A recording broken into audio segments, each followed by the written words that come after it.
Bonsoir à tous, ravi de vous retrouver dans Ça vous regarde. Vapoter va entrer dans le dictionnaire, c'est-à-dire que ce nouveau mot, peut-être que vous ne le connaissez pas, eh bien, est entré de plein pied, il fait partie bien de notre vie quotidienne. On les appelle les vapoteurs, vous les découvrez derrière moi, vous les avez forcément croisés, ils marchent dans la rue avec ce petit tube en tirant dessus. C'est une cigarette électronique, phénomène de société. On va essayer de vous en parler ce soir concrètement. Une cigarette électronique qui dégage de la fumée, comme les vraies cigarettes, on me dit déjà non, en tout cas qui dégage un halo qui ressemble à de la fumée, mais les vraies, elles contiennent des milliers de produits chimiques toxiques. On va parler du tabac évidemment. Vous êtes d'ailleurs peut-être ce soir en train de nous regarder, en train de vapoter sur votre canapé en essayant de vous demander si oui ou non ce que vous faites est dangereux, bien ou mal. C'est une vraie guerre que se livrent les marchands de tabac et ceux qui vendent des cigarettes électroniques. Ces magasins, vous l'avez vu, ont poussé comme des champignons dans les villes. Leur chiffre d'affaires a explosé avec toujours cette même question. Est-ce que vapoter, c'est dangereux pour la santé? On va essayer de répondre à cette question avec vous. Je rappelle que le tabac tue 70 000 personnes par an, c'est un chiffre colossal, alors que la cigarette électronique peut devenir un substitut au tabac, pas sûr.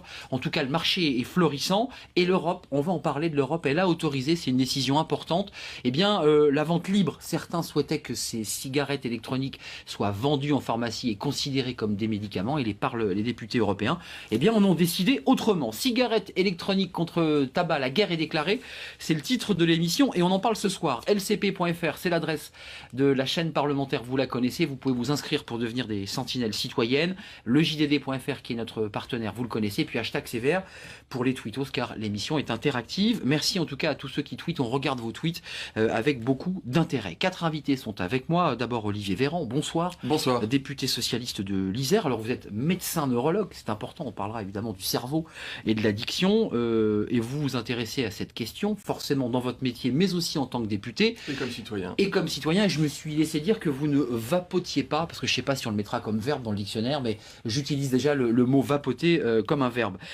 Face à vous, Nora Berra, bonsoir. Bonsoir. Vous êtes députée européenne UMP, ancienne secrétaire d'État à la santé, médecin généraliste de fonction, de formation.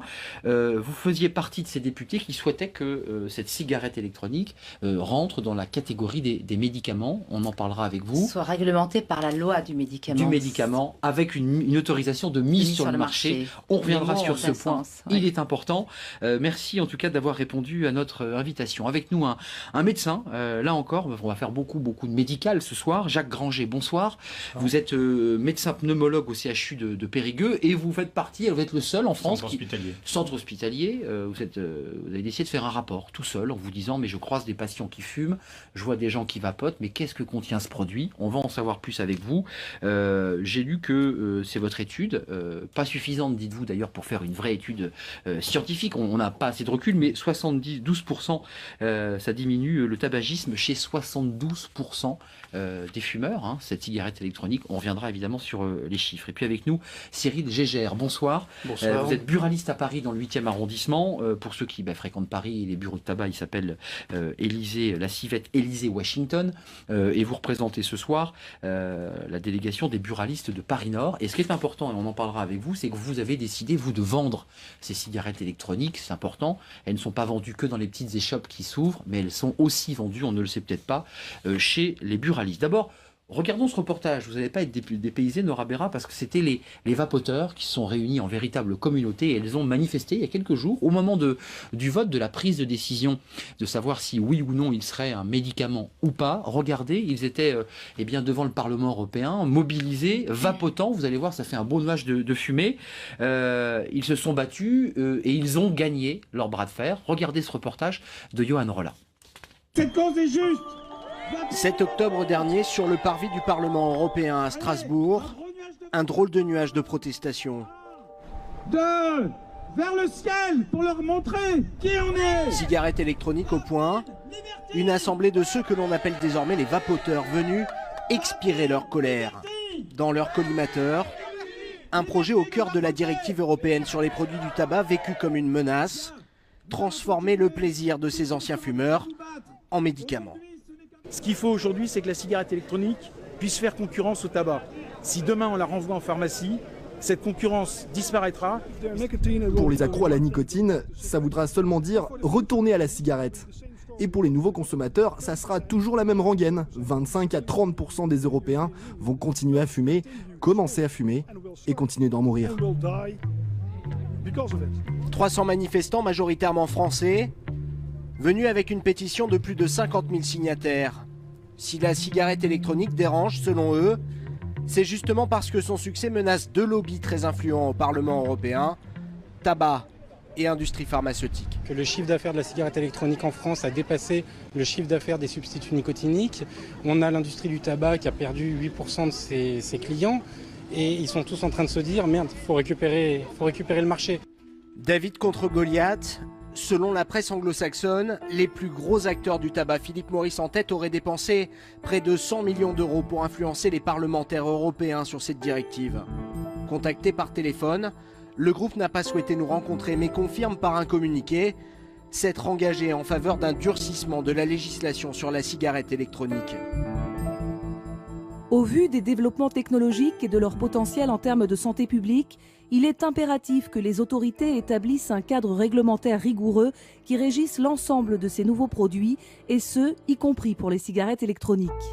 Du coup, derrière les vapoteurs, d'autres industriels venus défendre une filière en plein essor. Plus de 200 millions de chiffres d'affaires et 3000 emplois créés rien qu'en France par la cigarette électronique. Bon nombre de politiques et d'institutionnels pensaient que la cigarette électronique et notamment le liquide appartenaient au monde du tabac. Comme si le tabac distribuait aujourd'hui tous les liquides de France. C'est faux. Voilà, plus d'un liquide sur deux sont français, développés par des entreprises françaises. Santé publique et emploi, à quelques heures du vote, la campagne des vapoteurs semble avoir fait mouche. Face à eux, une eurodéputée britannique, auteure d'un amendement pour contrer cette classification en médicaments. Pour demain, je ne peux rien garantir, mais normalement, on doit avoir majorité parce qu'on est maintenant 3 groupes. Exactement. 40 000 signatures françaises. Oh. Ils sont pour l'autre quand même. Le lendemain, la victoire sera beaucoup plus large que prévu, malgré l'avis négatif de la députée en charge de la directive. Par 100 voix d'écart, la cigarette électronique ne sera pas un médicament. Qu'aurait changé ce statut? Blouse blanche et Charlotte, l'un des manifestants de la veille, nous ouvre les portes de son laboratoire en banlieue bordelaise. Ici vous avez un petit peu le cœur du procédé, c'est-à-dire le conditionnement à façon. C'est là où on élabore vraiment les flacons sur mesure pour nos clients. Dans ces petits flacons vendus 6 € pièce chez les distributeurs, le carburant des cigarettes électroniques baptisé e-liquide. Ici, une quarantaine d'arômes naturels produits en France et le choix du dosage de nicotine. Au total, l'entreprise propose plus de 2300 références. Si le produit avait été considéré comme un médicament, Charlie aurait dû demander une autorisation de mise sur le marché, une AMM pour chaque référence. Ça aurait été vraiment une usine à gaz, quoi. Et surtout, ça aurait tué le marché, ça aurait surtout tué ce que les vapoteurs recherchent, quoi. Nous, typiquement, pour nous, c'était 2300 AMM. Ce jour-là, si la victoire s'étale en une de la presse locale, d'autres batailles commencent tout juste. Guerre des distributeurs et des buralistes, et surtout, arrivée imminente des géants du tabac sur le marché. On sait très bien qu'ils peuvent nous appeler. Nous, pour l'instant, on laissera la passion devant, la passion de travail. Créer une entreprise, c'est pas pour l'abandonner quelques jours après, quoi. Si plus personne ne semble désormais vouloir remettre en cause la cigarette électronique, la guerre pour la prise de contrôle de cette nouvelle addiction vient d'entrer dans une nouvelle phase. Certains acteurs pourraient en bénéficier, d'autres s'évaporer. Voilà, sujet et reportage de Johan Rolla sur bien cette communauté collective de vapoteurs. J'ai avec moi une petite cigarette électronique. Je ne sais pas si je vais être autorisé à vapoter, puisqu'on peut encore aujourd'hui vapoter dans les lieux publics. Je vous présente Patrick, qui est notre sentinelle. Posez votre question, Patrick, parce que nos invités sont là et on a plein de questions à leur poser. On vous écoute, Patrick. Oui, bonsoir à tous. Je ne me présente pas ancien fumeur, ça fait 20 ans que j'ai arrêté après un arrêt cardiaque, donc vous voyez que j'étais motivé pour arrêter de fumer. Mais j'ai 4 témoignages de personnes qui vapotent. Un qui est revenu à la cigarette normale après les désordres d'information qu'on a pu avoir, faisant croire que le glycol était mortel, ou presque. Et 3 autres témoignages, dont une personne qui a arrêté de fumer totalement après 15 jours de vapotage, si on peut employer ce mot-là. Et les deux autres, ont arrêté de fumer, mais vapotent et sont très heureux comme ça. D'accord. Voilà. Donc c'est le panorama de Patrick et de ses vapoteurs. Ce qui me dérange, c'est cette idée que l'on puisse brouiller le message, que les gens ne sachent plus ce qui est bien, ce qui est mal. Moi, je sais une chose, c'est qu'il faut savoir choisir entre un mal ou un moindre mal, mais pas en rester à dire céder au lobby, par exemple, tout simplement. Je vais donner la parole au pneumologue, parce qu'il a fait ce rapport, il était le seul comme ça à se lancer tout seul, là en Dordogne, à faire ce rapport pour essayer de voir clair. Juste un petit mot sur les lobbies, parce qu'évidemment, quand on parle du tabac, on parle toujours des lobbies. On entend dans le sujet de Johan Rolla qu'il y a deux lobbies importants, le lobby pharmaceutique et le lobby du tabac. J'ai lu qu'il y avait des millions d'euros qui avaient été déversés par Philip Morris, American Tobacco, bref, pour essayer de contrer la loi qui arrivait au Parlement. Vous les avez vus, vous, ces lobbies? Vous avez eu le sentiment qu'ils essayaient de tout faire pour essayer de limiter au maximum le développement de ces cigarettes électroniques ou pas? Les gens de Philip Morris sont passés voir les parlementaires, non pas sur un sujet précis qu'est la e-cigarette, sur la directive globalement. Ils se sont mobilisés pour éviter que les messages sanitaires et les photochocs ne prennent plus d'ampleur sur les faces du paquet. Ils sont passés de 40% à 65%, alors que le texte de la Commission prévoyait 75%. Les messages sanitaires de la même manière, sur la manière ça les gêne les e-cigarettes? Est-ce que vous avez le sentiment que Philip Morris et les gros du tabac commencent à être un peu inquiets par ces vapoteurs? Je crois qu'ils sentent en tout cas la manne financière qu'il y a derrière la e-cigarette. Si on croit ce qu'on observe, c'est-à-dire que ces grands groupes de l'industrie du tabac qui se mettent à acheter des petits producteurs, des petits fabricants en Chine et ailleurs, c'est bien qu'ils ont saisi effectivement qu'il y a un nouveau levier, un nouveau marché qui est en train de croître puisque les consommateurs de e-cigarettes doublent chaque année. Donc c'est sur ce marché qu'ils essaient de se positionner.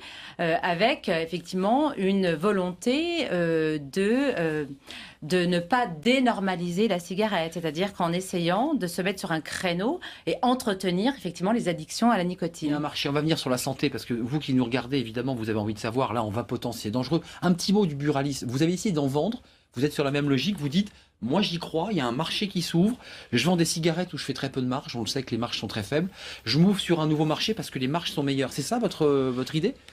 C'est évident que les marges sont meilleures. Je voudrais d'abord faire une aparté. Je suis buraliste, commerçant indépendant. Je suis très loin des lobbyistes. C'est peut-être la première fois que je rencontre des députés en arrivant autour de cette table.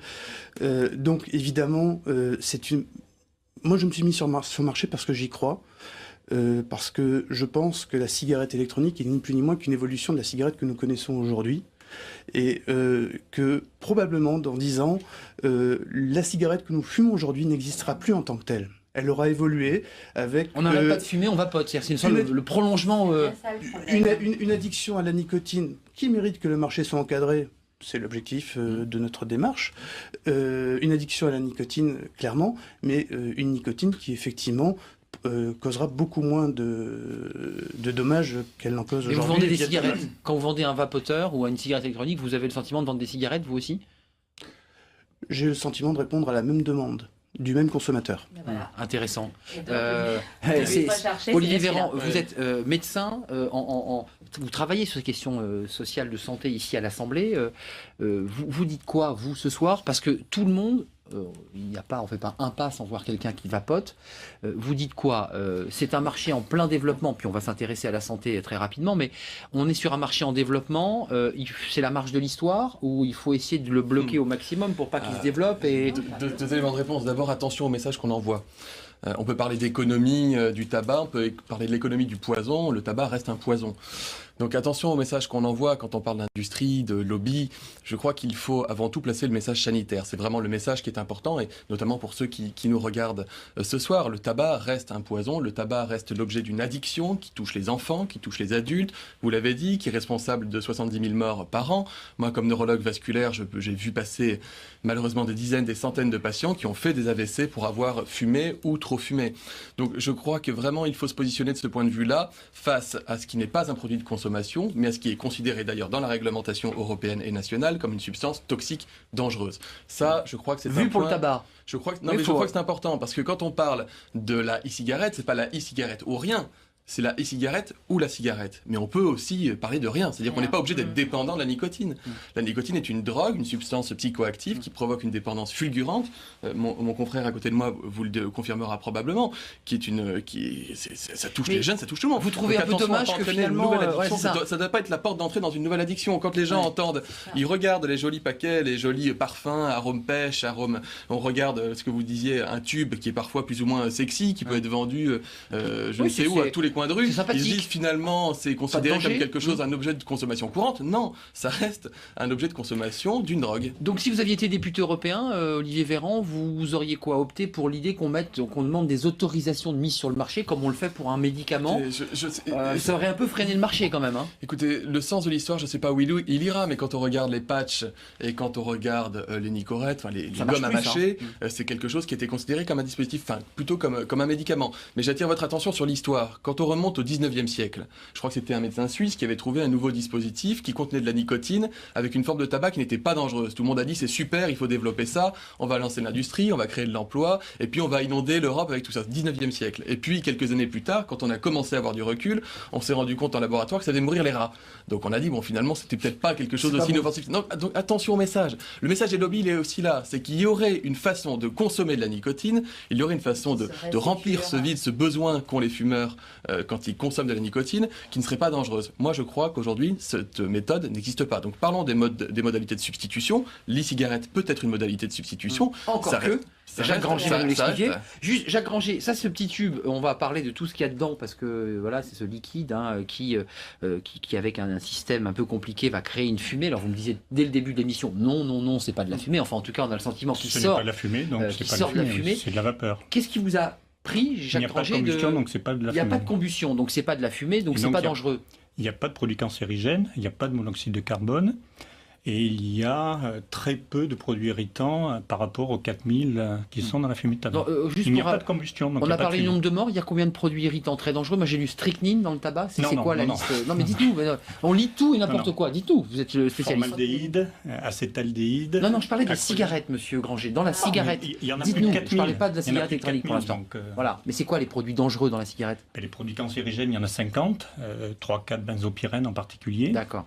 Le monoxyde de carbone, c'est ce qui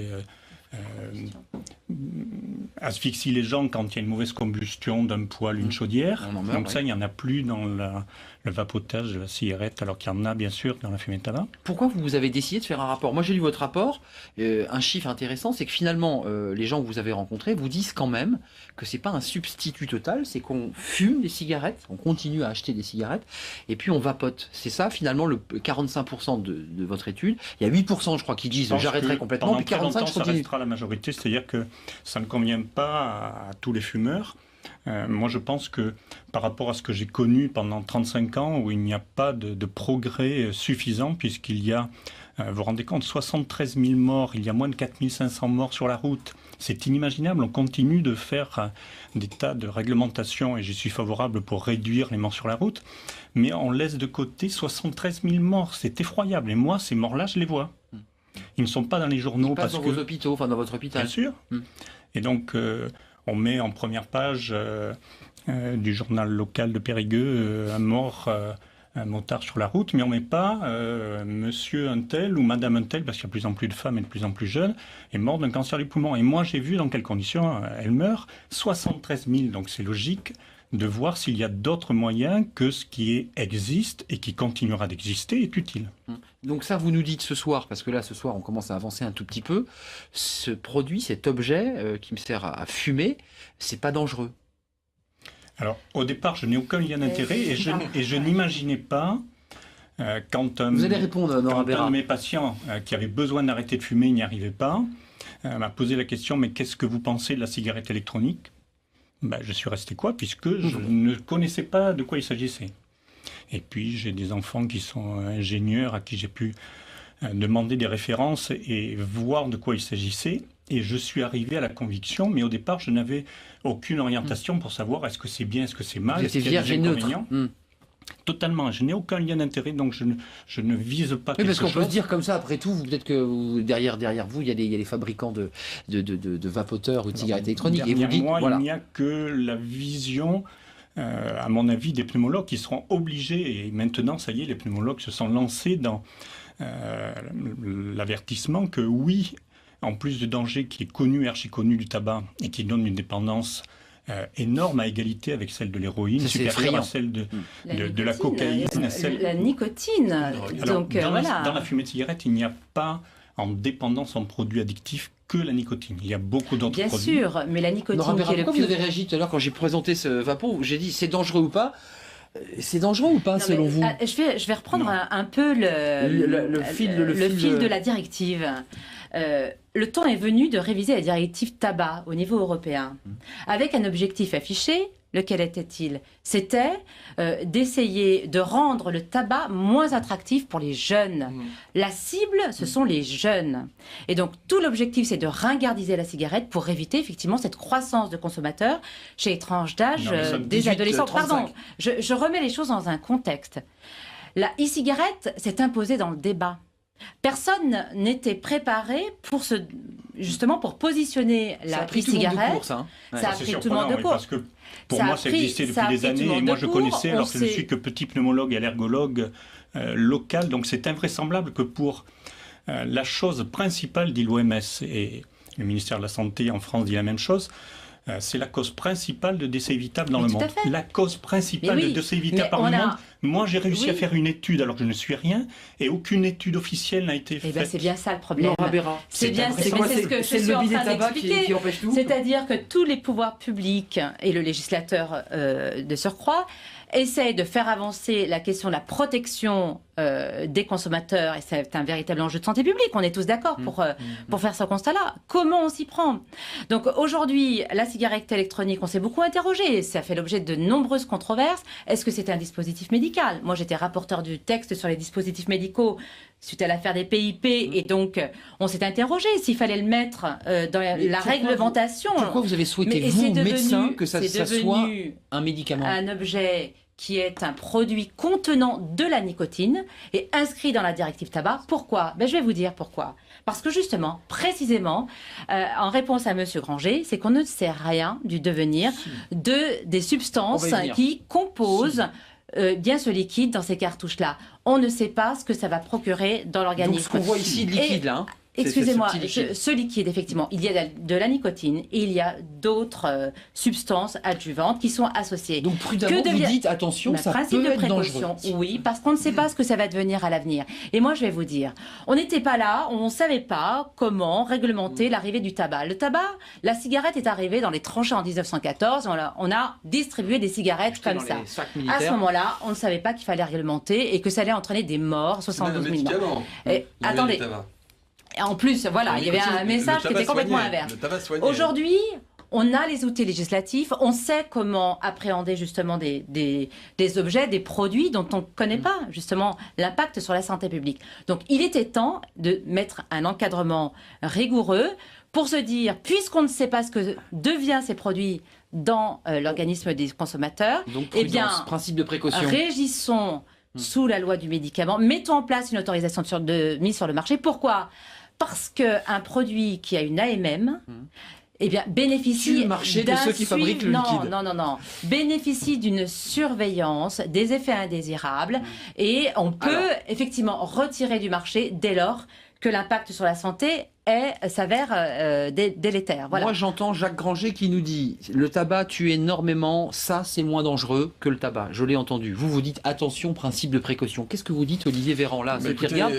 On fait attention, on le considère comme un médicament, c'est-à-dire qu'on prend toutes les précautions pour savoir ce qu'il y a dedans, où on se dit, après tout, c'est quand même 10 fois moins dangereux que la cigarette. Plusieurs éléments de réponse. Je crois que l'un des éléments qui a été annoncé par la ministre des Affaires sociales, Marisol Touraine, était une évidence, c'est interdire la vente aux mineurs. Ce sera le cas dans très peu de temps. Mais ce sera jamais le cas. Vous savez bien que les buralistes ne vérifient pas. Attendez, déjà, les buralistes aujourd'hui... ne vérifient pas l'âge demande aux buralistes, ils vous diront que déjà, ils appliquent cette circulaire avant même qu'elle soit active. Jacques Granger, j'ai la parole, attendez. Je termine. Avant même qu'elle soit active, cette circulaire est déjà appliquée en pratique par les buralistes qui préfèrent ne pas vendre les cigarettes électroniques aux mineurs. Et je pense qu'ils ont raison. Non mais attendez, Jacques Granger, laissez terminer Olivier Véran. Attendez, on a du temps, on s'écoute. Deuxième élément de réponse, c'est interdire la publicité autour de ces dispositifs. Moi, quand je marche dans la rue, je vois une boutique, encore une fois, avec une grande pancarte, avec des fleurs, avec des parfums, avec des arômes, des vitrines, c'est vachement bien fichu. Il y a du marketing autour de ça. On voit que c'est un objet de consommation courante. Bon, déjà, c'est commencer par supprimer ça. Redire aux gens, attention, la cigarette électronique, ça reste de la nicotine en consommation quotidienne, pluriquotidienne, ça reste un poison, ça reste dangereux. Le docteur donc que on vous enlève le êtes, c'est marketing. dangereux. Uniquement de la nicotine sans combustion, ça reste dangereux. Mais toute dépendance. Attendez, terminé, le médecin répond et l'autre médecin va répondre. Toute dépendance est par définition quelque chose qu'il vaut mieux éviter. Et quand c'est une dépendance à une substance psychoactive avec une dépendance aussi forte sur le plan physique que celle que procure la nicotine, c'est votre réponse. C'est évidemment évité. Juste donc il faut travailler à ça. Et Jacques Granger, pas pour les mineurs, pas de publicité. C'est d'ailleurs ce qui a indiqué le rapport qui a été commandé par Marisol Touraine, pas de publicité et pas de donner pas envie finalement aux jeunes de fumer. Un petit mot Cyril Gégère, puisque Jacques Granger, on est rentré dans le dur, c'est-à-dire qu'est-ce que contient ce satané produit liquide que les gens comme ça aspirent dans la rue. Laura Béram regarde parce que je vais lui répondre et je ne peux pas la laisser dire que nous ne regardons pas l'âge de nos clients. Bien sûr. Je pourrais raconter une anecdote là-dessus. Qu'il y ait des possibilités que nous nous trompions, que l'État ne nous ait jamais accompagnés depuis cette interdiction, avec notamment la création d'affiches, avec les moyens de lutter, que la société fasse qu'aujourd'hui, déterminer si une personne à 14, 16, 18, 20 ou 22 ans reste quand même quelque chose de subjectif, je vous le concède. Bon. Maintenant, je considère... Vous ne demandez pas la carte d'identité aux gens. Je la demande fréquemment quand j'ai un doute. Bon, subjectif. Job, c'est parfait. Mais ça me semble important parce que je ne voudrais pas qu'on remette systématiquement de façon facile en disant il y a des erreurs de fait, qu'on généralise une chose. Je n'accuse pas tous mes élus d'être corrompus parce qu'un jour il y en a un qui est condamné. Donc je vous demande de respecter un minimum le fait. Oui, mais je pense que vous faites bien votre boulot. Cyril Gégère, respecter le fait que je le fais. Je vais donner la parole à Jacques Granger. Je vous ai vu sourire quand je parlais du lobby du tabac. Vous représentez toutes les marques puisque vous vendez toutes les cigarettes et les cigares inimaginable. Et il est puissant ce lobby du tabac, vous qui vendez leurs cigarettes. Est-ce qu'ils sont capables comme ça d'essayer d'empêcher le développement de cette cigarette électronique? Parce que c'est aussi ça la question. Je pense que à un moment donné, quel que soit le lobby, il y a une réalité populaire. Ce produit, c'est M. Granger qui le disait, ce produit vient du peuple, il a été bidouillé dans des garages, dans un garage. Vous pouvez être tous les lobbies du monde, pharmaceutique, tabac, peu importe. C'est un produit qui a été accaparé par le consommateur. Après, charge au législateur de le réglementer et de faire en sorte, effectivement, qu'il ne soit pas une porte d'entrée vers le tabac, parce que nous sommes d'accord, il faut lutter sur cette porte d'entrée-là. Il y a un flou juridique, juste pour préciser, que c'est que le Conseil d'État n'a pas encore rendu sa décision. Au moment où on fait l'émission, en tout cas, il n'a pas tranché. Il y a un débat sur l'utilisation de cet objet dans les lieux publics, donc je ne vais pas l'utiliser dans ce studio, et de savoir concrètement comment on l'encadre. Juste Jacques Granger, rentrons, parce que vous n'êtes pas d'accord avec Nora Béra. Moi, je suis resté sur la nicotine. Ce produit, ce liquide, contient de la nicotine. On est d'accord? Est-ce que vous êtes d'accord avec moi? Oui, oui, oui. Est-ce que ce produit, si j'appuie sur le petit... On peut rester si j'appuie sur le bouton bleu... sans nicotine. Donc ça dépend de ce qu'on choisit de mettre dans le si j'appuie sur ce petit bouton bleu et que je crée cette espèce de fumée artificielle, la vapeur en aspirant, est-ce que je prends des risques? Est-ce que les produits contenus dans ce liquide sont dangereux? Pour moi, après avoir étudié de quoi il s'agissait, ma réponse est non. Mais la nicotine, contrairement à ce que les gens pensent, n'est pas le produit qui donne les morts liées au tabagisme. Donc la nicotine peut être consommée depuis le moment de la conception de la grossesse et sur des tas et des tas d'années. Contrairement à ce que les gens croient, ce n'est pas elle qui tue. D'accord. Et l'addiction... C'est un poison fort, mais il y a une dose létale à 50% qui existe pour tout, et on connaît que 8 litres d'eau peuvent tuer, et donc la nicotine est un poison à très forte dose. Donc pas dans ce cas-là. À dose régulière, ce n'est pas un poison. Les jeunes rentrent dans le tabagisme de plus en plus jeunes. La première cigarette commençait autrefois à l'âge du service militaire uniquement pour les garçons. Maintenant, elle commence à 12 ans. Et même quelquefois plus tôt. Et donc je vais depuis, vous voyez mon âge, depuis plus de 35 ans. Vous êtes un gros fumeur, hein, je ne l'ai pas dit, mais vous avez fumé des paquets autrefois, énormément, pendant toutes mes études. Mais dans les collèges, dans les lycées, les gamins, de toute façon, ils connaissent le tabac. Ils rentrent tous depuis 50 ans dans le tabac.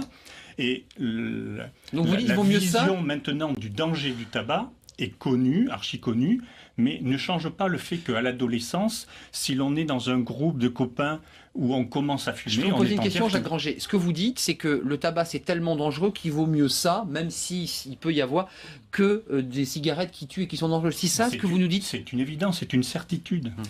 Olivier Véran et Nora Vera. Je voudrais répondre parce que vous n'êtes pas d'accord tous les deux là. On sent que les médecins rapidement, mais 3 éléments de réponse. La première chose, c'est ce qui compte, c'est la prévention. C'est pas de savoir comment on va vendre une drogue pour que ce soit moins dangereux pour le corps humain. Ça reste une drogue, encore une fois. Ce qui compte, c'est la prévention. Il y a une réalité dans ce que dit Jacques Granger. La prévention et l'aide au sevrage. Non, mais si le chocolat est une drogue, il n'y a pas de danger au chocolat. Ce qu'on est en train de voter aujourd'hui dans le budget de la Sécu, c'est une aide aux moins de 25 ans pour l'aide au sevrage, pour qu'il y ait une prise en charge par la sécurité sociale. Ça, c'est du concret, ça me paraît être important. Sur le contenu du petit produit que vous avez dans votre tube. Ce contenu, il est contrôlé, il faut être honnête, il est contrôlé par l'administration, par la DGCCRF, qui vérifie qu'il n'y a pas là-dedans de substances potentiellement extrêmement toxiques. En revanche, le brûleur que vous tenez dans la main et qui est dans le tube que vous tenez entre vos doigts, ce brûleur-là, on ne sait pas, on n'a pas de maîtrise, et il y a des variations selon les types d'appareils qui existent. Et je voudrais répondre à ce qu'a dit tout à l'heure mon collègue Monsieur Gégère, quant à la vente par les buralistes ou par les pharmaciens. Je crois qu'il y a un juste milieu qu'on peut trouver. C'est qu'il ne faut pas laisser la vente de produits psychoactifs, de cigarettes électroniques, etc., entre toutes les mains. Je crois qu'il faut que les gens qui seront amenés à vendre ce type de produits à l'avenir disposent effectivement d'appui de l'État en matière de prévention de la consommation, en termes de promotion de ce qui peut être fait, mais éventuellement aussi bénéficient d'une formation sur les risques pour la santé de la consommation de nicotine. Parce que je suis désolé, la nicotine, si vous collez 10 patchs sur le bras, vous n'allez pas sourire très très longtemps. Donc ça reste quand même un produit dangereux. C'est un poison brutal. Ça reste un poison brutal. On est d'accord. L'arsenic est un poison qui tue à petit feu. J'entends quelque chose chez un médecin qui va sur le terrain, dans les collèges, qui entend finalement que des jeunes, très jeunes, rentrent dans le tabac. Lui, il leur dit après tout, c'est peut-être pas bien, mais la cigarette électronique, c'est vraiment moins dangereux. C'est ça que j'entends, moi. Le pourcentage de plus grands fumeurs, c'est parmi les jeunes. 34% sont fumeurs à moins de 34 ans. La moitié des consommateurs de tabac meurent. Il faut bien capturer de nouveaux consommateurs. Et où est-ce qu'il faut les trouver? Chez les jeunes. Donc ça participe encore à cet entraînement vers la cigarette. Allez au bout. Le problème, c'est que toutes les politiques publiques qui visent à ringardiser le tabac, à dénormaliser le tabac, ça marche pas. Mais avec l'introduction de la cigarette électronique et permettre à la cigarette électronique d'être vendue chez les buralistes partout et comme un produit de consommation courant, finalement, ça normalise la cigarette. Alors le paradoxe, la cigarette électronique comme la cigarette, le paradoxe, c'est soit on dit c'est un produit de sevrage. Et à ce moment-là, non, mais pas vraiment. Aujourd'hui, aucune étude ne permet de le dire. On n'a pas de données scientifiques. C'est bien ça le problème. Mais non, on n'a pas de données. On n'a pas de données. Il y en a en Nouvelle-Zélande, il y en a aux USA, il y en a en France. Attendez, moi j'ai juste un rapport. C'est celui-ci qui a été commandé par Marisol Touraine qui dit l'Office français de prévention du tabagisme, monsieur le professeur Dotzenberg, indique qu'il ne faut pas interdire l'utilisation de l'e-cigarettes avec ou sans nicotine. C'est quand même intéressant. Parce que maintenant, il connaît qu'effectivement, contrairement à ce qu'il pensait au début. Vous êtes bavard, Jacques Granger, vous ne laissez pas terminer. C'est passionnant. C'est passionnant, mais on est passionné. Pas de frein pour les fumeurs de e-cigarettes, car au vu des données actuelles, elles semblent réduire, et ça va dans votre sens, elles semblent réduire les dommages lorsqu'elles remplacent la cigarette. Non, mais juste, sur l'effet cancérigène lié à la combustion, on est tous d'accord. Est-ce que là, on est en train de dire qu'on est contre la e-cigarette? Non, c'est pas le problème. Aujourd'hui, est-ce que c'est un produit de consommation comme un autre, et donc chez les buralistes, partout, ou est-ce que ça doit être encadré un peu plus rigoureusement pour surveiller les produits, pour savoir ce qu'ils procurent comme effet sur la santé, et qu'il y ait des normes, qu'il y ait des études scientifiques et qu'on ait le recul suffisant. Je vais juste poser une question, parce qu'il y a notre sentinelle qui veut parler. Alors, on me dit que la nicotine vendue dans le tabac, c'est aussi grave que l'héroïne, globalement en dépendance, et c'est quand même pourtant vendu par un commerçant qui n'encadre pas le produit. J'arrive pas à comprendre. La référence, est-ce que la référence, c'est la cigarette, ou la référence, c'est rien? Non, mais on me dit que la cigarette, c'est plus dangereux, voire aussi grave que l'héroïne. pourquoi on ne vend pas cette cigarette chez le pharmacien? Parce que l'héroïne, c'est quand même un produit dérivé de la morphine. C'est trop tard, mais c'est bien ça le problème. La cigarette est plus grave que l'héroïne. Mais j'ai entendu que c'était un produit... La dépendance. Mais c'est bien pour ça que tout à l'heure je disais... C'est bien pour ça tout à l'heure que je disais, aujourd'hui on sait. Donc il faut prendre les mesures qu'il faut et légiférer dans le bon sens pour que peut-être dans 10 ans, dans 20 ans, quand on aura le recul, on pourra desserrer un petit peu la réglementation. Aujourd'hui, on sait. Donc il faut mieux encadrer avec plus de rigueur, effectivement, la mise sur le marché de ces produits. La pharmacie, c'est le bon lieu pour vous, pour être très concret? Il y a des pharmacies partout, à tous les coins de rue. Est-ce que c'est le bon lieu pour vendre... Pardon. Est-ce que c'est le bon lieu pour vendre, par exemple, des biberons, des laits maternisés dans les pharmacies? On vend de tout. Cyril Gégère, vous êtes mis sur le marché. Mais le fait que ce soit vendu en pharmacie fait que ces produits sont surveillés par l'agence du médicament. C'est l'AFSAS qui a interdit de la vente en pharmacie parce qu'elle disait que ce n'était pas sur la liste des produits autorisés, ce qui est totalement hypocrite. C'est pour ça qu'il faut que la loi soit cohérente. C'est bien pour ça que la loi doit être cohérente. C'est un débat. Olivier Véran, c'est un débat passionné. C'est un débat passionné. Tant que c'est un produit du tabac. Non, mais ça dépend. Écoutez, nous on va vous laisser entre médecins. On va aller faire un tour avec Cyril Gégère tranquillement. On va vapoter tranquillement dehors. Cyril Gégère, ça vous a pas plu, mais il y a quand même ce débat qui va probablement être tranché sur la façon dont on utilise ce produit, les lieux où on est autorisé à vapoter. Ça va être un vrai sujet parce que si on l'interdit dans les lieux publics, là aussi on peut imaginer que ça va être plus compliqué. C'était aussi l'objet pour le tabac, de limiter les lieux, donc de limiter la consommation. Vous dites quoi? Pharmacie possible, mais on nous laisse les vendre, ou on bascule tout sur la pharmacie? Et auquel cas vous perdez un petit marché qui est plutôt rentable. Aujourd'hui, la vraie question, c'est est-ce que les pharmaciens ont réussi à lutter contre le tabagisme? Est-ce que l'acte d'entrer dans une pharmacie n'est déjà pas un traumatisme pour une personne qui cherche à améliorer sa condition de fumeur? Les Nicorette, ça marche plus, ça se vend plus. Est-ce que aujourd'hui, si on arrive à améliorer la problématique santé liée à la cigarette, on a besoin d'aller en pharmacie. Vous parliez d'un produit réglementé, d'un produit dont la vente est réservée aux majeurs, dont la publicité est excessivement encadrée. Excusez-moi de le dire, il y a une profession réglementée, ce sont des commerçants réglementés, ça s'appelle des buralistes. Donc pas besoin d'aller chez le pharmacien. Non, mais il n'y aura pas de surveillance justement des effets indésirables et de l'impact sur la santé. Olivier Véran, c'est pas sévère finalement parce que tout doucement on assimile ce produit à la cigarette. Voilà. C'est bien le but recherché par les industriels.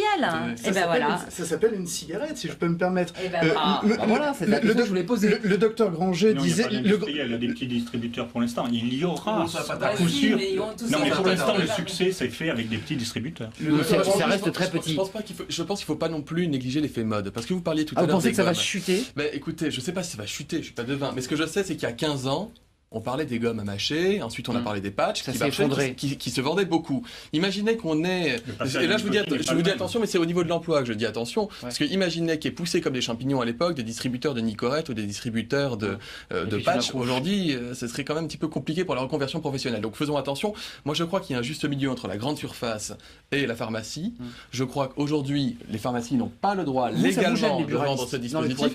Je ne suis pas gêné à l'idée que les buralistes puissent vendre des cigarettes. La question, c'est est-ce qu'il faut qu'il y ait un monopole?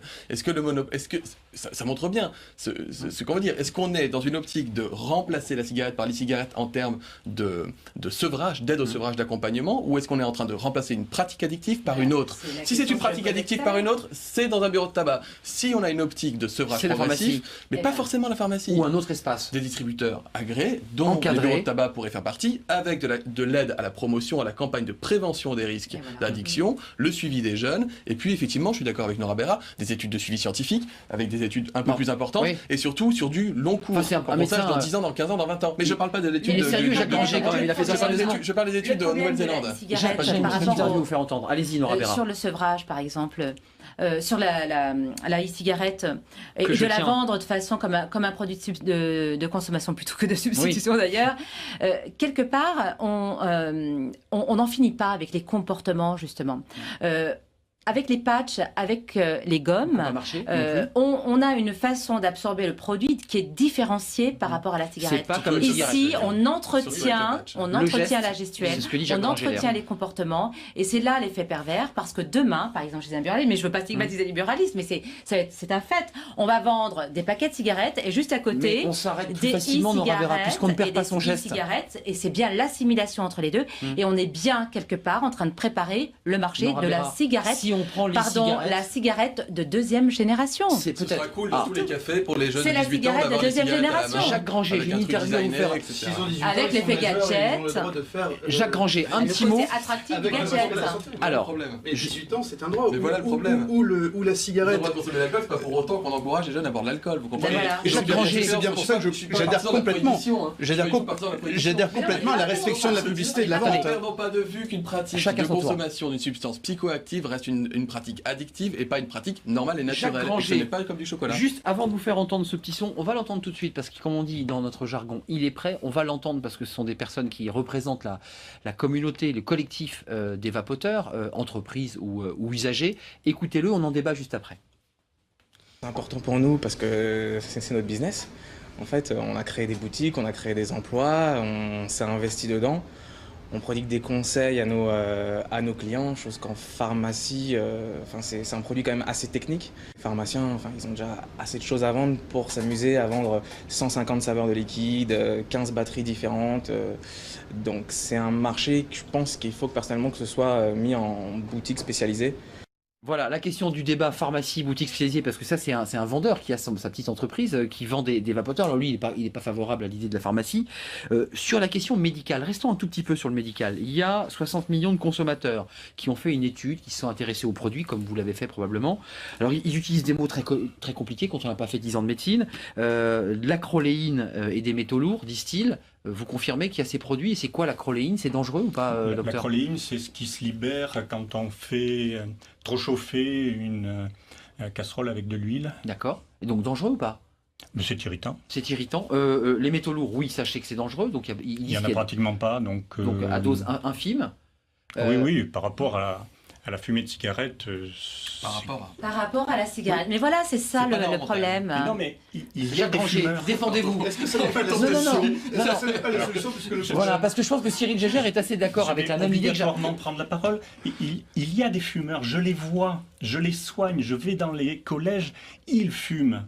C'est un fait. 34% fument à 18 ans. Mais vous imaginez, autrefois, on commençait seulement les garçons parce qu'on distribuait gratuitement les cigarettes au moment du service militaire. Et ensuite, les filles ont dit on est à égalité et donc on veut nous aussi pouvoir fumer. Et l'âge de début est de plus en plus jeune. Ça commence à 11 ans. À 12 ans, il y en a 7% et ensuite 7% de plus par année d'âge. Jusqu'à 25 ans. Non mais attendez, concrètement, j'ai compris le diagnostic, vous l'avez déjà dit. Est-ce que cet petit objet peut être une substitution au tabac? C'est ça la question. 400 fois moins de danger avec ce produit-là, dit Dotzenberg. Dotzenberg dit... Professeur Dotzenberg qui est spécialiste des questions. Qui est le référent en tabacologie et qui dit que lorsqu'il fait une étude pour rechercher chez les jeunes s'ils se tournent vers la cigarette électronique, pour moi, de toute façon, ils auraient moins de danger que s'ils se tournaient vers le tabac, ne se tournent vers la cigarette électronique que les jeunes qui sont déjà fumeurs. De ceux qui se tournent vers la cigarette, relisez son... Aujourd'hui, non, mais sans rapport. J'ai vu aussi une étude par les autorités américaines qui ont conclu au fait que 160 000 jeunes se sont mis à vapoter alors qu'ils n'avaient jamais fumé. S'il n'y a pas de danger au vapotage, qu'est-ce que on n'en sait rien. Attendez, il y a une chose, c'est qu'il ne faut pas se tromper de débat. Je veux dire, on n'est pas pour la... Enfin, moi, je ne suis pas pour la prohibition. Mais si on vous dit que c'est pas dangereux. La question n'est pas d'être pour ou contre. La question est de savoir comment on encadre la vente de ces e-cigarettes. C'est pas la question de la prohibition. Oui, effectivement, c'est la politique. Cyril Gégère et Olivier Véran. De pneumologue et allergologue. Non, mais c'est pour ça qu'on a l'impression de s'opposer. Pour moi, mais on est d'accord sur les diagnostics. Un Cyril Gégère que je n'avais pas vu avant. Allez-y, c'est important. Je vais vous raconter une petite anecdote. J'ai eu la chance d'une précédente vie de rencontrer le professeur Cabrol, qui nous parlait de sa première opération à cœur ouvert. Et nous lui parlions des risques. Il nous racontait qu'un jour, on a mis sur le marché la pilule contraceptive. sans savoir si dans 4-5 générations, il y aurait des monstres qui naîtraient. Mais on a estimé que le bénéfice était bien supérieur au risque. Aujourd'hui, la question est clairement de savoir si le développement de ces nouvelles générations de cigarettes est un bénéfice ou un risque. Et aujourd'hui, c'est pour ça que je disais à Nora Berra, est-ce que c'est le problème ou est-ce que c'est la solution? Mais c'est pour ça qu'il faut les études. Il faut absolument conduire les études. Est-ce que c'est la solution? C'est une première question. Est-ce que ça peut être le problème?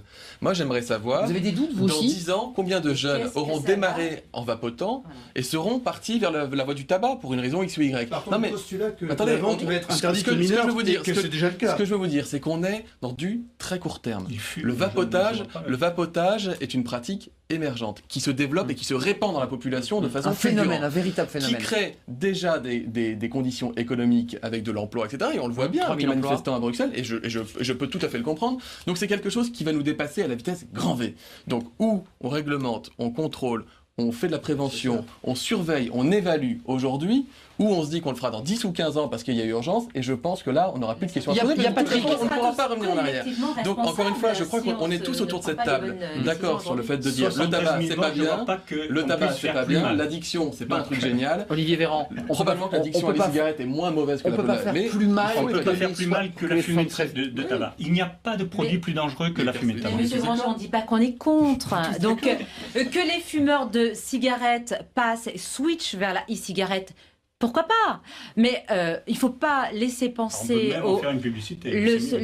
Non, parce qu'à ce moment-là, si vous le préconisez comme un sevrage, alors c'est un produit de sevrage.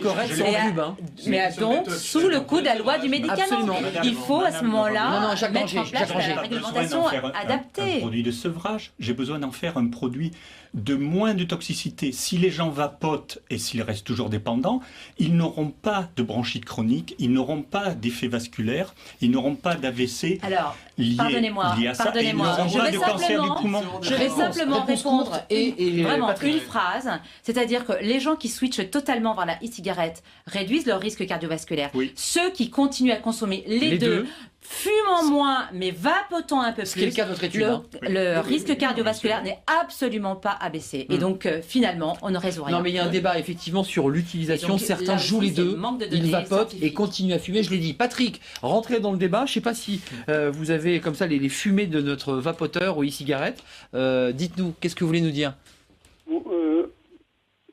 D'abord, je voudrais dire que je soutiens Monsieur Grangier. J'ai dit tout à l'heure, entre deux mots, il faut savoir choisir le moindre. C'est quand même une philosophie utile. Ensuite, je voulais juste poser une question. Où se vendent les sprays? Parce que j'ai vu de la publicité à la télé où les gens qui veulent arrêter de fumer, on leur propose d'utiliser un spray au moment où il y a ce besoin, quoi. Bon, c'est pas idiot non plus, mais ça se vend où, ça? Ah, réponse qui? Pharmacie. Donc c'est QFD. L'autorisation de mise sur le marché. Et ben voilà. Juste une dernière succès commercial. L'Europe en a décidé autrement.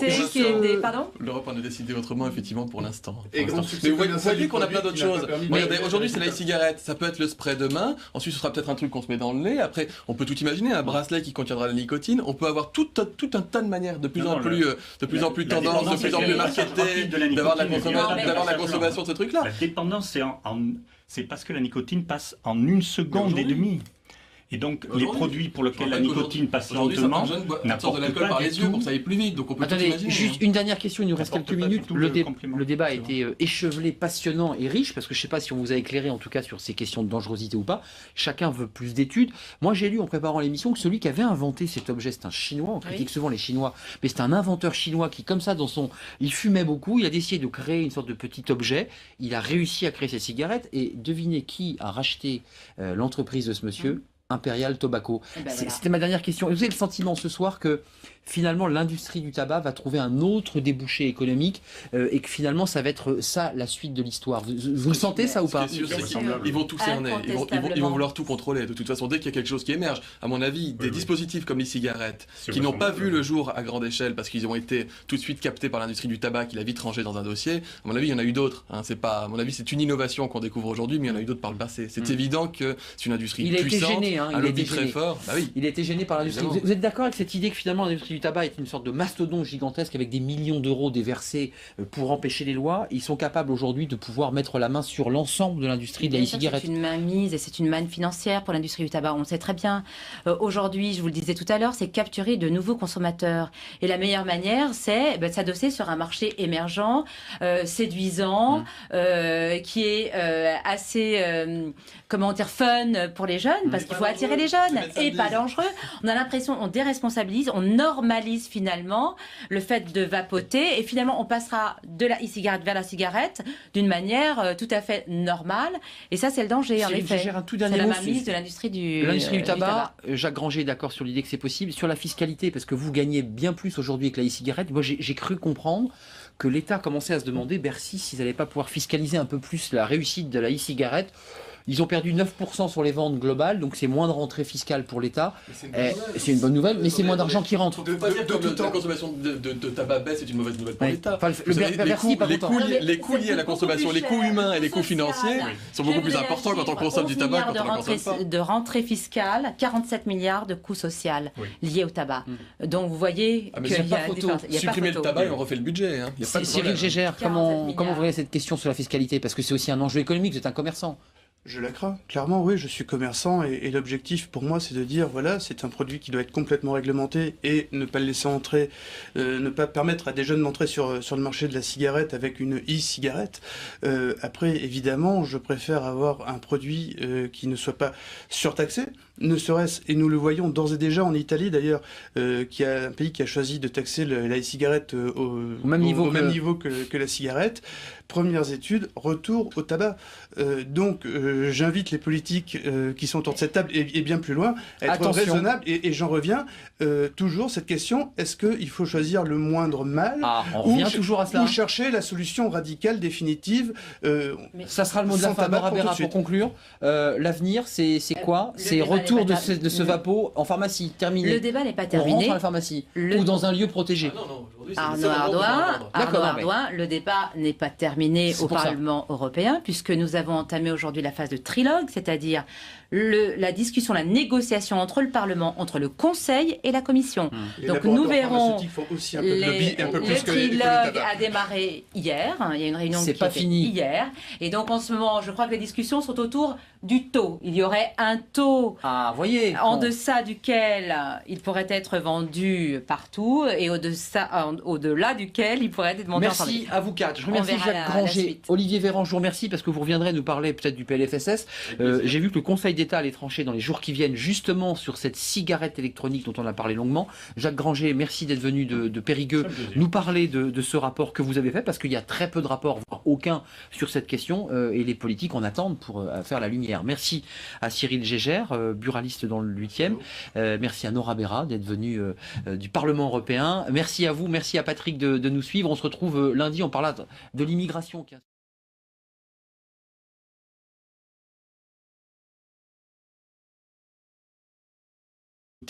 Contrairement à ce que les gens pensent, n'est pas le produit qui donne les morts liées au tabagisme. Donc la nicotine peut être consommée depuis le moment de la conception de la grossesse et sur des tas et des tas d'années. Contrairement à ce que les gens croient, ce n'est pas elle qui tue. D'accord. Et l'addiction ? C'est un poison fort, mais il y a une dose létale à 50% qui existe pour tout, et on connaît que 8 litres d'eau peuvent tuer, et donc la nicotine est un poison à très forte dose. Donc pas dans ce cas-là. À dose régulière, ce n'est pas un poison. Les jeunes rentrent dans le tabagisme de plus en plus jeunes. La première cigarette commençait autrefois à l'âge du service militaire uniquement pour les garçons. Maintenant, elle commence à 12 ans. Et même quelquefois plus tôt. Et donc je vais, depuis, vous voyez mon âge, depuis plus de 35 ans, vous êtes un gros fumeur, hein, je ne l'ai pas dit, mais vous avez fumé des paquets autrefois, énormément, pendant toutes mes études. Mais dans les collèges, dans les lycées, les gamins, de toute façon, ils connaissent le tabac. Ils rentrent tous, depuis 50 ans dans le tabac. Et donc vous dites, la vaut mieux vision ça maintenant du danger du tabac est connue, archi connue, mais ne change pas le fait qu'à l'adolescence, si l'on est dans un groupe de copains où on commence à fumer. Je peux vous poser une question, perte. Jacques Granger. Ce que vous dites, c'est que le tabac, c'est tellement dangereux qu'il vaut mieux ça, même s'il peut y avoir que des cigarettes qui tuent et qui sont dangereuses. C'est ça ce que vous nous dites? C'est une évidence, c'est une certitude. Olivier Véran et Nora Vera. Je voudrais répondre parce que trois Vous éléments n'êtes pas de réponse. d'accord tous les deux là, ensemble des médecins Rapidement, mais trois éléments de réponse. La première chose, c'est ce qui compte, c'est la prévention. C'est pas de savoir comment on va vendre une drogue pour que ce soit moins dangereux pour le corps humain. Ça reste une drogue, encore une fois. Ce qui compte, c'est la prévention. Il y a une réalité dans ce que dit Jacques Granger. La prévention et l'aide au sevrage. Non, mais si le chocolat est une drogue, il n'y a pas de danger au chocolat. Ce qu'on est en train de voter aujourd'hui dans le budget de la Sécu, c'est une aide aux moins de 25 ans pour l'aide au sevrage, pour qu'il y ait une prise en charge par la sécurité sociale. Ça, c'est du concret, ça me paraît être important. Sur le contenu du petit produit que vous avez dans votre tube. Oui. Ce contenu, il est contrôlé, il faut être honnête, il est contrôlé par l'administration, par la DGCCRF, qui vérifie qu'il n'y a pas là-dedans de substances potentiellement extrêmement toxiques. En revanche, le brûleur que vous tenez dans la main et qui est dans le tube que vous tenez entre vos doigts, ce brûleur-là, on ne sait pas, on n'a pas de maîtrise et il y a des variations selon les types d'appareils qui existent. Et je voudrais répondre à ce qu'a dit tout à l'heure mon collègue Monsieur Gégère quant à la vente par les buralistes ou par les pharmaciens. Je crois qu'il y a un juste milieu qu'on peut trouver.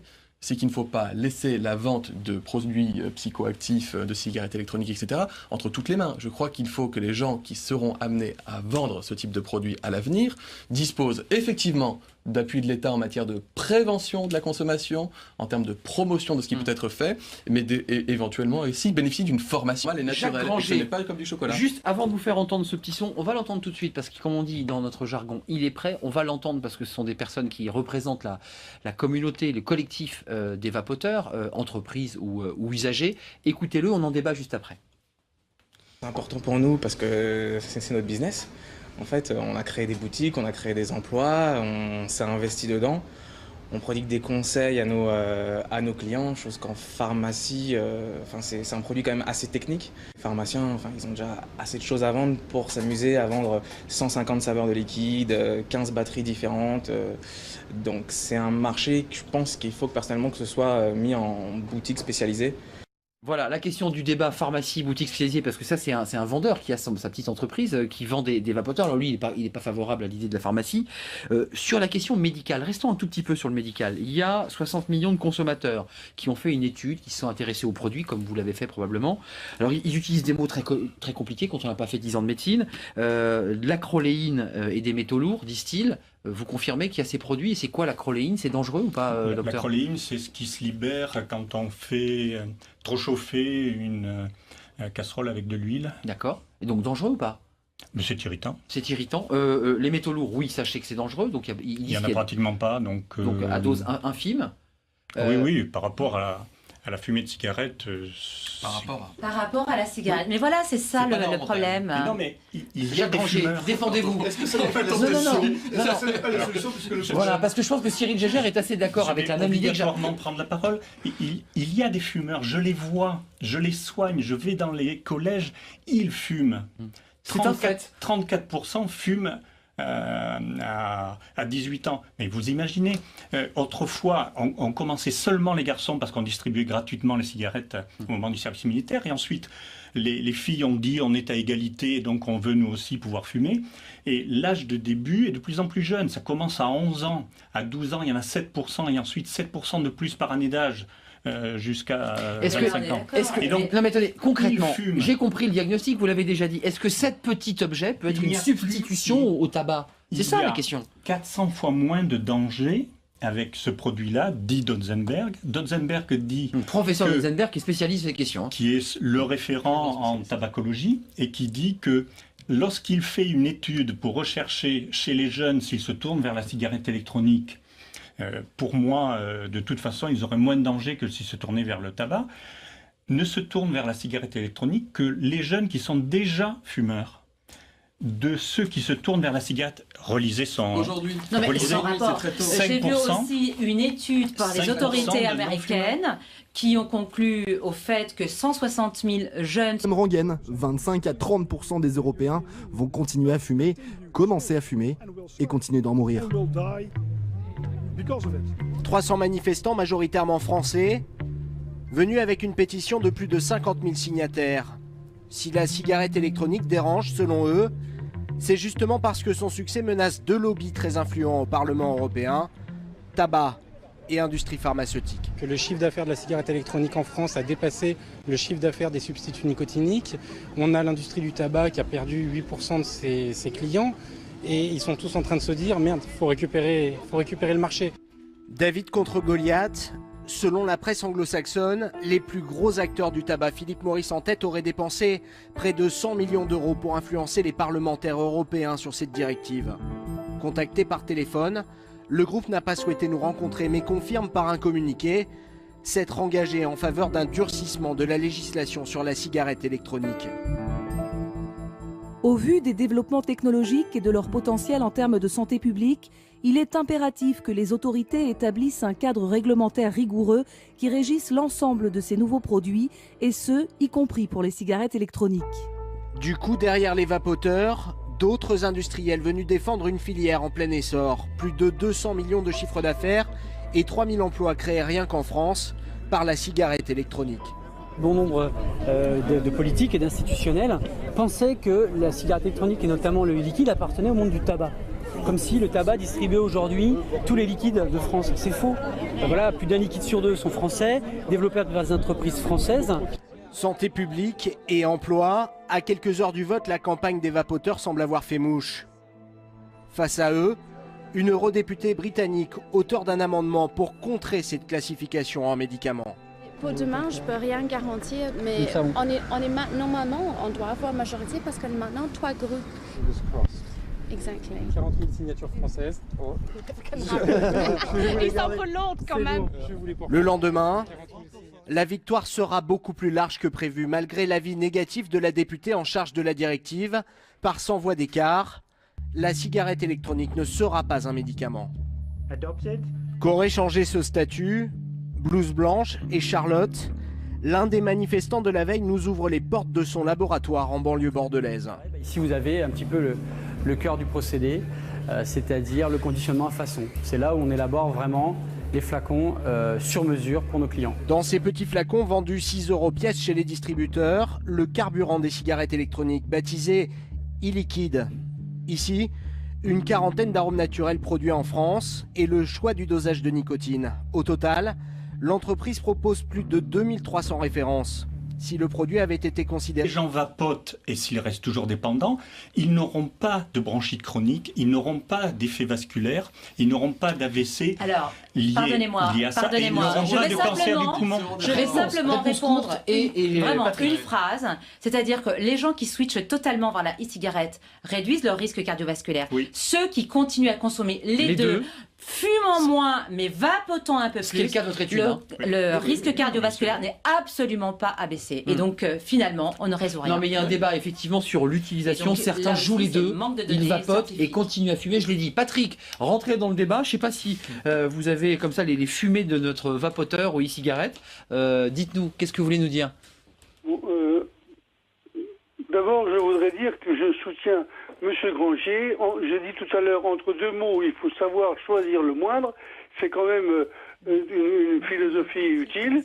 Ensuite, je voulais juste poser une question. Où se vendent les sprays? Parce que j'ai vu de la publicité à la télé où les gens qui veulent arrêter de fumer, on leur propose d'utiliser un spray au moment où il y a ce besoin, quoi. Bon, c'est pas idiot non plus, mais ça se vend où, ça? Alors, réponse qui? Pharmacie. Donc c'est c'est QFD. l'autorisation de mise sur le marché. Et ben voilà. Juste une dernière. L'Europe en a décidé autrement. L'Europe en a décidé autrement, effectivement, pour l'instant. Mais vous voyez qu'on a plein d'autres choses. Regardez, aujourd'hui, c'est la e-cigarette. Ça peut être le spray demain. Ensuite, ce sera peut-être un truc qu'on se met dans le nez. Après, on peut tout imaginer. Un bracelet qui contiendra la nicotine. On peut avoir tout un tas de manières, de plus en plus tendance, de plus en plus marketé, d'avoir la consommation de ce truc-là. La dépendance, c'est parce que la nicotine passe en 1 seconde et demie. Et donc, les produits pour lesquels la nicotine passe lentement n'apportent de l'alcool par les yeux pour que ça aille plus vite. Donc on peut Attendez, juste une dernière question, il nous reste quelques minutes. Le débat a été échevelé, passionnant et riche, parce que je ne sais pas si on vous a éclairé en tout cas sur ces questions de dangerosité ou pas. Chacun veut plus d'études. Moi j'ai lu en préparant l'émission que celui qui avait inventé cet objet, c'est un Chinois, on critique souvent les Chinois, mais c'est un inventeur chinois qui, comme ça, il fumait beaucoup, il a décidé de créer une sorte de petit objet, il a réussi à créer ses cigarettes, et devinez qui a racheté l'entreprise de ce monsieur? Imperial Tobacco. Voilà. C'était ma dernière question. Vous avez le sentiment ce soir que finalement l'industrie du tabac va trouver un autre débouché économique et que finalement ça va être ça la suite de l'histoire. Vous le sentez ça ou pas? Ce qui est sûr, c'est qu'ils vont tout cerner, ils vont vouloir tout contrôler. De toute façon, dès qu'il y a quelque chose qui émerge, à mon avis, des dispositifs comme les cigarettes, qui n'ont pas vu le jour à grande échelle parce qu'ils ont été tout de suite captés par l'industrie du tabac, qui l'a vite rangé dans un dossier, à mon avis, il y en a eu d'autres. C'est pas, à mon avis, c'est une innovation qu'on découvre aujourd'hui, mais il y en a eu d'autres par le passé. C'est évident que c'est une industrie puissante, un lobby très fort. Bah oui. Il a été gêné par l'industrie. Vous êtes d'accord avec cette idée que finalement l'industrie du tabac est une sorte de mastodonte gigantesque avec des millions d'euros déversés pour empêcher les lois? Ils sont capables aujourd'hui de pouvoir mettre la... Et 3 autres témoignages, dont une personne qui a arrêté de fumer totalement après 15 jours de vapotage, si on peut employer ce mot-là. Et les deux autres, ont arrêté de fumer, mais vapotent et sont très heureux comme ça. D'accord. Voilà. Donc c'est le panorama de Patrick et de ses vapoteurs. Ce qui me dérange, c'est cette idée que l'on puisse brouiller le message, que les gens ne sachent plus ce qui est bien, ce qui est mal. Moi, je sais une chose, c'est qu'il faut savoir choisir entre un mal ou un moindre mal, mais pas en rester à dire céder au lobby, par exemple, tout simplement. Je vais donner la parole au pneumologue, parce qu'il a fait ce rapport, il était le seul comme ça à se lancer tout seul, là en Dordogne, à faire ce rapport pour essayer de voir clair. Juste un petit mot sur les lobbies, parce qu'évidemment, quand on parle du tabac, on parle toujours des lobbies. On entend dans le sujet de Johan Rolla qu'il y a 2 lobbies importants, le lobby pharmaceutique et le lobby du tabac. J'ai lu qu'il y avait des millions d'euros qui avaient été déversés par Philip Morris, American Tobacco, bref, pour essayer de contrer la loi qui arrivait au Parlement. Vous les avez vus, vous, ces lobbies? Vous avez eu le sentiment qu'ils essayaient de tout faire pour essayer de limiter au maximum le développement de ces cigarettes électroniques ou pas? Les gens de Philip Morris sont passés voir les parlementaires, non pas sur un sujet précis qu'est la e-cigarette, sur la directive globalement. Ils se sont mobilisés pour éviter que les messages sanitaires et les photochocs ne prennent plus d'ampleur sur les faces du paquet. Ils sont passés de 40% à 65%, alors que le texte de la Commission prévoyait 75%.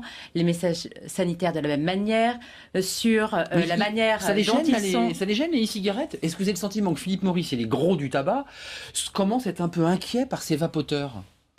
Je crois qu'ils sentent en tout cas la manne financière qu'il y a derrière la e-cigarette. Si on croit ce qu'on observe, c'est-à-dire que ces grands groupes de l'industrie du tabac qui se mettent à acheter des petits producteurs, des petits fabricants en Chine et ailleurs, c'est bien qu'ils ont saisi effectivement qu'il y a un nouveau levier, un nouveau marché qui est en train de croître puisque les consommateurs de e-cigarettes doublent chaque année. Donc c'est sur ce marché qu'ils essayent de se positionner. Avec effectivement une volonté de ne pas dénormaliser la cigarette, c'est-à-dire qu'en essayant de se mettre sur un créneau et entretenir effectivement les addictions à la nicotine. Il y a un marché, on va venir sur la santé, parce que vous qui nous regardez, évidemment, vous avez envie de savoir, là, en vapotant, c'est dangereux. Un petit mot du buralisme, vous avez essayé d'en vendre, vous êtes sur la même logique, vous dites, moi j'y crois, il y a un marché qui s'ouvre, je vends des cigarettes où je fais très peu de marge, on le sait que les marges sont très faibles, je m'ouvre sur un nouveau marché parce que les marges sont meilleures. C'est ça votre idée? C'est évident que les marges sont meilleures. Je voudrais d'abord faire une aparté. Je suis buraliste, commerçant indépendant. Je suis très loin de... La choline, c'est ce qui se libère quand on fait trop chauffer une casserole avec de l'huile. D'accord. Et donc dangereux ou pas? Mais c'est irritant. C'est irritant. Les métaux lourds, oui, sachez que c'est dangereux. Donc il n'y en a pratiquement pas. Donc à dose infime. Oui, par rapport à la fumée de cigarette. Par rapport à la cigarette. Mais voilà, c'est ça le problème. Mais non, mais il y a des fumeurs. Défendez-vous. Est-ce que ça n'est pas la solution? Ça n'est pas la solution puisque le Voilà, parce que je pense que Cyril Gégère est assez d'accord avec un ami. Obligatoirement prendre la parole. Il y a des fumeurs, je les vois, je les soigne, je vais dans les collèges, ils fument. C'est un fait. 34% fument à 18 ans. Mais vous imaginez, autrefois, on commençait seulement les garçons parce qu'on distribuait gratuitement les cigarettes au moment du service militaire. Et ensuite, les filles ont dit on est à égalité, donc on veut nous aussi pouvoir fumer. Et l'âge de début est de plus en plus jeune. Ça commence à 11 ans. À 12 ans, il y en a 7%. Et ensuite, 7% de plus par année d'âge. Jusqu'à 25 ans. Non mais attendez, concrètement, j'ai compris le diagnostic, vous l'avez déjà dit. Est-ce que cet petit objet peut être une substitution au tabac? C'est ça la question. 400 fois moins de danger avec ce produit-là, dit Donzenberg. Donzenberg dit... Professeur Donzenberg qui est spécialiste des questions. Qui est le référent en tabacologie et qui dit que lorsqu'il fait une étude pour rechercher chez les jeunes s'ils se tournent vers la cigarette électronique, pour moi, de toute façon, ils auraient moins de danger que s'ils se tournaient vers le tabac, ne se tournent vers la cigarette électronique que les jeunes qui sont déjà fumeurs. De ceux qui se tournent vers la cigarette, relisez son... Aujourd'hui, j'ai vu aussi une étude par les autorités américaines qui ont conclu au fait que 160 000 jeunes se sont mis à vapoter alors qu'ils n'avaient jamais fumé. S'il n'y a pas de danger au vapotage, qu'est-ce que on n'en sait rien. Attendez, il y a une chose, c'est qu'il ne faut pas se tromper de débat. Je veux dire, on n'est pas pour la... Enfin, moi, je ne suis pas pour la prohibition. Mais si vous dites que c'est pas dangereux. La question n'est pas d'être pour ou contre. La question est de savoir comment on encadre la vente de ces e-cigarettes. C'est pas la question de la prohibition. Oui, effectivement, c'est la politique. Cyril Gégère et Olivier Véran. Je suis dans mon travail de pneumologue et allergologue. Non, mais c'est pour ça qu'on a l'impression de s'opposer. Mais on est d'accord sur les diagnostics. Cyril Gégère, que je n'avais pas vu avant. Allez-y, c'est important. Je vais vous raconter une petite anecdote. J'ai eu la chance d'une précédente vie de rencontrer le professeur Cabrol, qui nous parlait de sa première opération à cœur ouvert.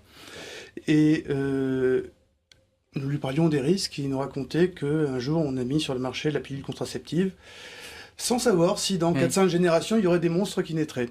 Mais on a estimé que le bénéfice était bien supérieur au risque.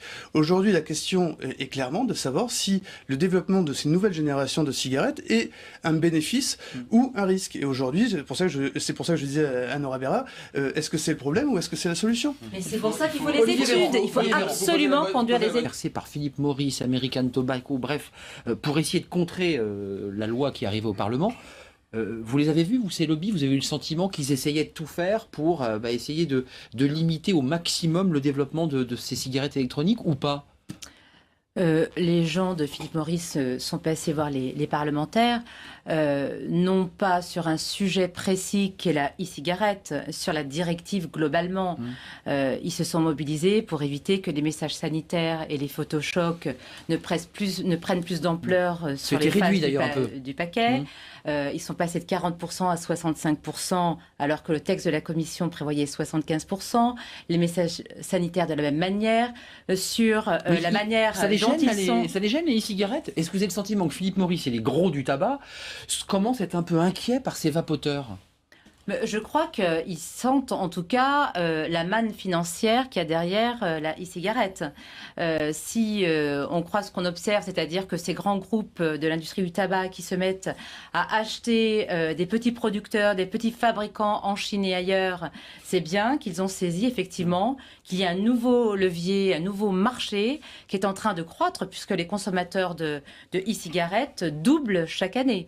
Donc c'est sur ce marché qu'ils essayent de se positionner.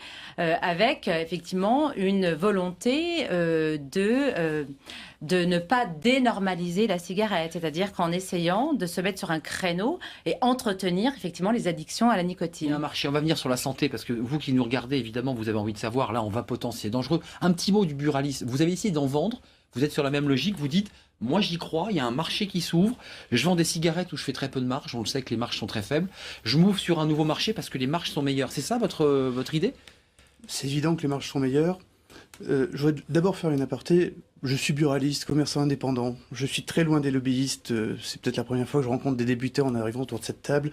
Donc évidemment, moi je me suis mis sur le marché parce que j'y crois. Parce que je pense que la cigarette électronique est ni plus ni moins qu'une évolution de la cigarette que nous connaissons aujourd'hui. Et que probablement dans 10 ans, la cigarette que nous fumons aujourd'hui n'existera plus en tant que telle. Elle aura évolué avec... On n'arrête pas de fumer, on vapote. C'est le prolongement... Une addiction à la nicotine qui mérite que le marché soit encadré, c'est l'objectif de notre démarche. Une addiction à la nicotine, clairement, mais une nicotine qui, effectivement, causera beaucoup moins de dommages qu'elle n'en cause aujourd'hui. Vous vendez des cigarettes. Quand vous vendez un vapoteur ou une cigarette électronique, vous avez le sentiment de vendre des cigarettes, vous aussi? J'ai le sentiment de répondre à la même demande. du même consommateur. Voilà. Intéressant.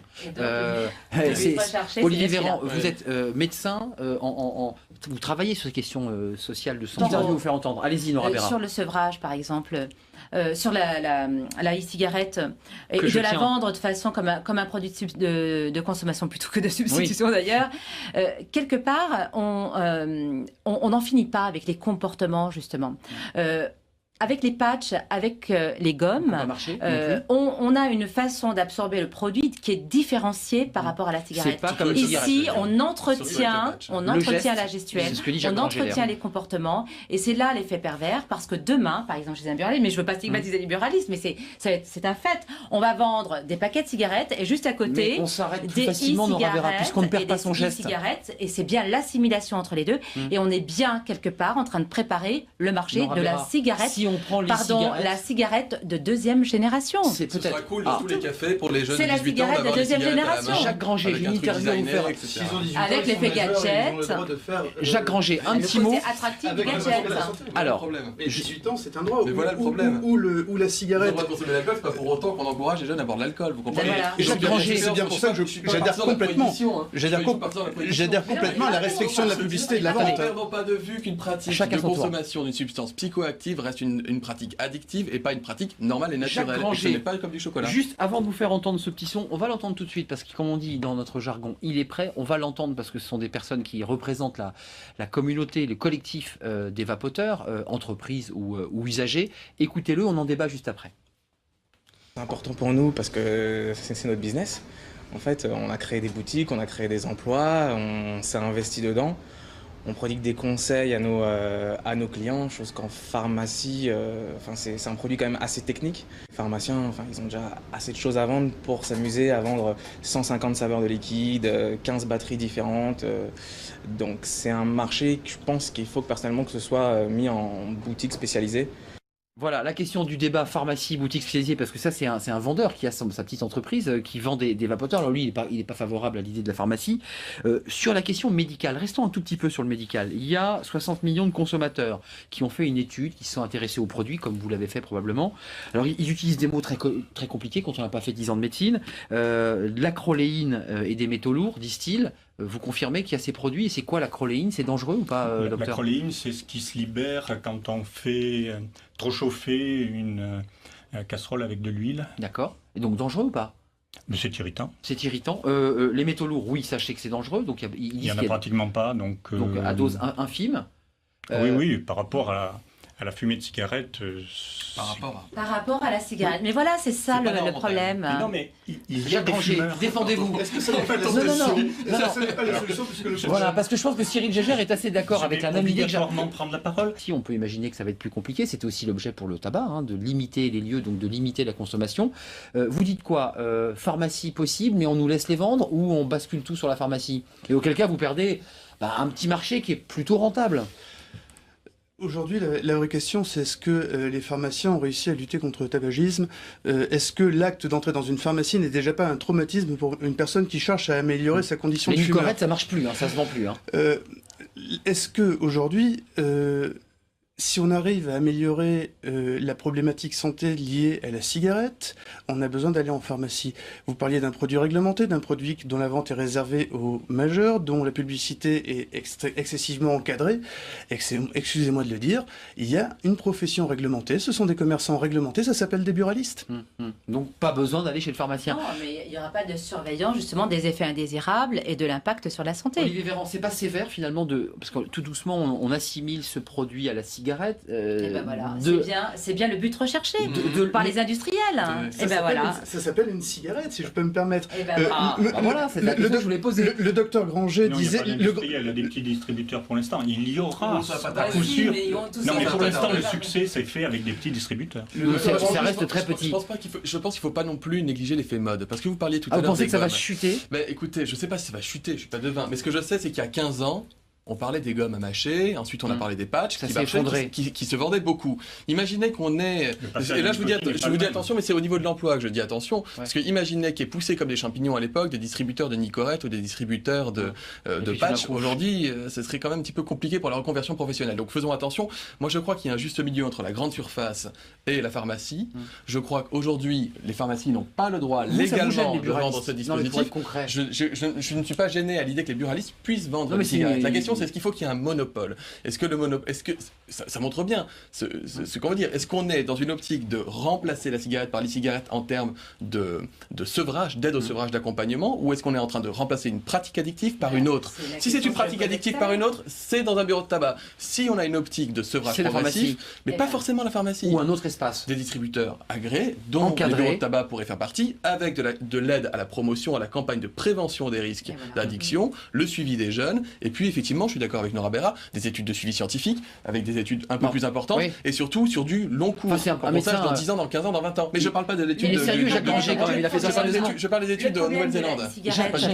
Vous faire entendre. Allez-y, Nora Berra. Sur le sevrage, par exemple, sur la e-cigarette, et de la vendre de façon comme un produit de consommation plutôt que de substitution d'ailleurs, quelque part, on n'en finit pas avec les comportements, justement. Avec les patchs, avec les gommes, on a une... Prévention du tabagisme, monsieur le professeur Dotzenberg indique qu'il ne faut pas interdire l'utilisation de l'e-cigarette avec ou sans nicotine, c'est quand même intéressant. Parce que maintenant, il connaît qu'effectivement, contrairement à ce qu'il pensait au début... Vous êtes bavard, Jacques Granger, hein, vous ne laissez pas terminer. C'est passionnant. C'est passionnant, mais on est passionné. Pas de frein pour les fumeurs de e-cigarettes, car au vu des données actuelles, elles semblent réduire, et ça va dans votre sens, elles semblent réduire les dommages lorsqu'elles remplacent la cigarette. Non, mais juste, alors, sur l'effet cancérigène lié à la combustion, on est tous d'accord. Est-ce que là, on est en train de dire qu'on est contre la e-cigarette? Non, c'est pas le problème. Aujourd'hui, est-ce que c'est un produit de consommation comme un autre, et donc chez les buralistes, partout, ou est-ce que ça doit être encadré un peu plus rigoureusement pour surveiller les produits, pour savoir ce qu'ils procurent comme effet sur la santé, et qu'il y ait des normes, qu'il y ait des études scientifiques et qu'on ait le recul suffisant. Je veux juste poser une question, parce qu'il y a notre sentinelle qui veut parler. Alors, on me dit que la nicotine vendue dans le tabac, c'est aussi grave que l'héroïne, globalement en dépendance, et c'est quand même pourtant vendu par un commerçant qui n'encadre pas le produit. Je n'arrive pas à comprendre. La référence, est-ce que la référence c'est la cigarette, ou la référence c'est rien? Non, mais on me dit que la cigarette c'est plus dangereux, voire aussi grave que l'héroïne. Ben pourquoi on ne vend pas cette cigarette chez le pharmacien? Parce que l'héroïne, c'est quand même un produit dérivé de la morphine. C'est trop tard, mais c'est bien ça le problème. La cigarette est plus grave que l'héroïne. Mais j'ai entendu que c'était un produit... La dépendance. Mais c'est bien pour ça que tout à l'heure je disais... C'est la seule qui ne modifie pas le fonctionnement du cerveau. C'est bien pour ça tout à l'heure que je disais, aujourd'hui on sait. Donc il faut prendre les mesures qu'il faut et légiférer dans le bon sens pour que peut-être dans 10 ans, dans 20 ans, quand on aura le recul, on pourra desserrer un petit peu la réglementation. Aujourd'hui, on sait. Donc il faut mieux encadrer avec plus de rigueur, effectivement, la mise sur le marché de ces produits. La pharmacie, c'est le bon lieu pour vous, pour être très concret? Il y a des pharmacies partout, à tous les coins de rue. Est-ce que c'est le bon lieu pour vendre Est-ce que c'est le bon lieu pour vendre, par exemple, des biberons, des laits maternisés dans les pharmacies? On vend de tout, Cyril Gégère, vous êtes mis sur le marché. Le fait que ce soit vendu en pharmacie fait que ces produits sont surveillés par l'agence du médicament. C'est l'AFSAS qui a interdit de la vente en pharmacie parce qu'elle disait que c'était pas sur la liste des produits autorisés, ce qui est totalement hypocrite. C'est pour ça qu'il faut que la loi soit cohérente. C'est bien pour ça que la loi doit être cohérente. Olivier Véran, c'est un débat passionné. C'est un débat passionné. Tant que c'est un produit du tabac. Non, mais ça dépend. Écoutez, nous on va vous laisser entre médecins. On va aller faire un tour avec Cyril Gégère tranquillement.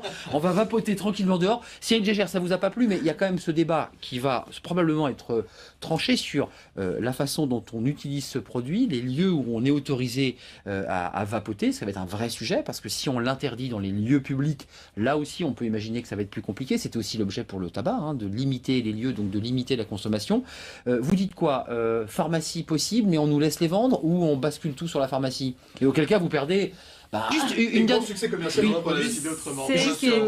L'Europe en a décidé autrement, effectivement, pour l'instant. Mais vous voyez qu'on a plein d'autres choses. Regardez, aujourd'hui, c'est la e-cigarette. Ça peut être le spray demain. Ensuite, ce sera peut-être un truc qu'on se met dans le lait. Après, on peut tout imaginer, un bracelet qui contiendra la nicotine. On peut avoir tout un tas de manières, de plus en plus tendance, de plus en plus marketées, d'avoir la consommation de ce truc-là. La dépendance, c'est parce que la nicotine passe en 1 seconde et demie. Et donc, les produits pour lesquels la nicotine passe lentement n'apportent de l'alcool par les yeux pour que ça aille plus vite. Donc on peut Attendez, juste une dernière question, il nous reste quelques minutes. Le débat a été échevelé, passionnant et riche, parce que je ne sais pas si on vous a éclairé en tout cas sur ces questions de dangerosité ou pas. Chacun veut plus d'études. Moi j'ai lu en préparant l'émission que celui qui avait inventé cet objet, c'est un Chinois, on critique souvent les Chinois, mais c'est un inventeur chinois qui, comme ça, il fumait beaucoup, il a décidé de créer une sorte de petit objet, il a réussi à créer ses cigarettes, et devinez qui a racheté l'entreprise de ce monsieur? Imperial Tobacco. C'était ma dernière question. Vous avez le sentiment ce soir que finalement l'industrie du tabac va trouver un autre débouché économique et que finalement ça va être ça la suite de l'histoire. Vous le sentez ça ou pas? Ils vont tout cerner, ils vont vouloir tout contrôler. De toute façon, dès qu'il y a quelque chose qui émerge, à mon avis, des dispositifs comme les cigarettes, qui n'ont pas vu le jour à grande échelle parce qu'ils ont été tout de suite captés par l'industrie du tabac, qui l'a vite rangé dans un dossier, à mon avis, il y en a eu d'autres. À mon avis, c'est une innovation qu'on découvre aujourd'hui, mais il y en a eu d'autres par le passé. C'est évident que c'est une industrie puissante, un lobby très fort. Il a été gêné par l'industrie. Vous êtes d'accord avec cette idée que finalement l'industrie du tabac est une sorte de mastodonte gigantesque avec des millions d'euros déversés pour empêcher les lois? Ils sont capables aujourd'hui de pouvoir mettre la main sur l'ensemble de l'industrie de la e-cigarette. C'est une mainmise et c'est une manne financière pour l'industrie du tabac. On le sait très bien. Aujourd'hui, je vous le disais tout à l'heure, c'est capturer de nouveaux consommateurs. Et la meilleure manière, c'est de s'adosser sur un marché émergent, séduisant, qui est assez, fun pour les jeunes, parce qu'il faut attirer les jeunes et pas dangereux. On a l'impression, on déresponsabilise, on normalise finalement le fait de vapoter et finalement on passera de la e-cigarette vers la cigarette d'une manière tout à fait normale. Et ça, c'est le danger, en effet. C'est la mainmise de l'industrie du tabac. Jacques Granger est d'accord sur l'idée que c'est possible. Sur la fiscalité, parce que vous gagnez bien plus aujourd'hui avec la e-cigarette, moi j'ai cru comprendre que l'État commençait à se demander, Bercy, s'ils n'allaient pas pouvoir fiscaliser un peu plus la réussite de la e-cigarette. Ils ont perdu 9% sur les ventes globales, donc c'est moins de rentrée fiscale pour l'État. C'est une bonne nouvelle, mais c'est moins d'argent qui rentre. La consommation de tabac baisse, c'est une mauvaise nouvelle pour l'État. Les coûts liés à la consommation, les coûts humains et les coûts financiers sont beaucoup plus importants quand on consomme du tabac que quand on ne consomme pas. De rentrée fiscale, 47 milliards de coûts sociaux liés au tabac. Donc vous voyez qu'il y a pas photo. Supprimer le tabac et on refait le budget. Cyril Gégère, comment vous voyez cette question sur la fiscalité? Parce que c'est aussi un enjeu économique, vous êtes un commerçant.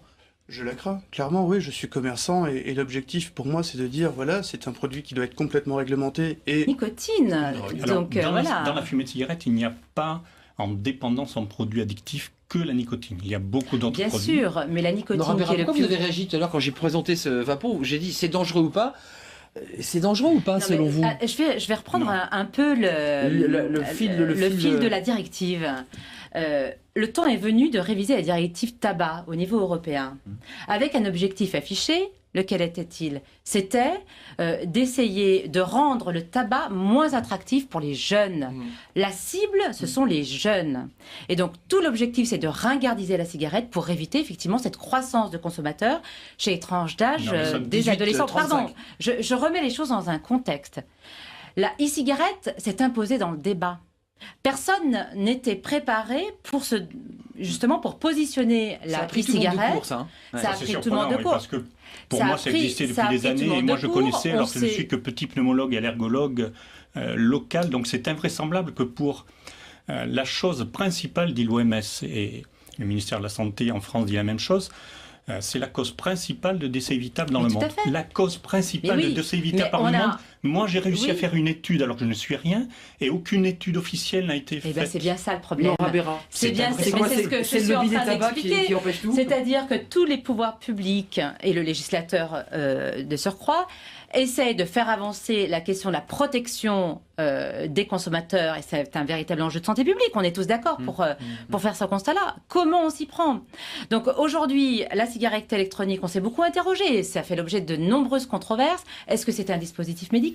Moi, j'étais rapporteur du texte sur les dispositifs médicaux suite à l'affaire des PIP, et donc on s'est interrogé s'il fallait le mettre dans la réglementation. Pourquoi vous avez souhaité, vous, médecin, que ça soit un médicament? Un objet qui est un produit contenant de la nicotine et inscrit dans la directive tabac. Pourquoi? Je vais vous dire pourquoi.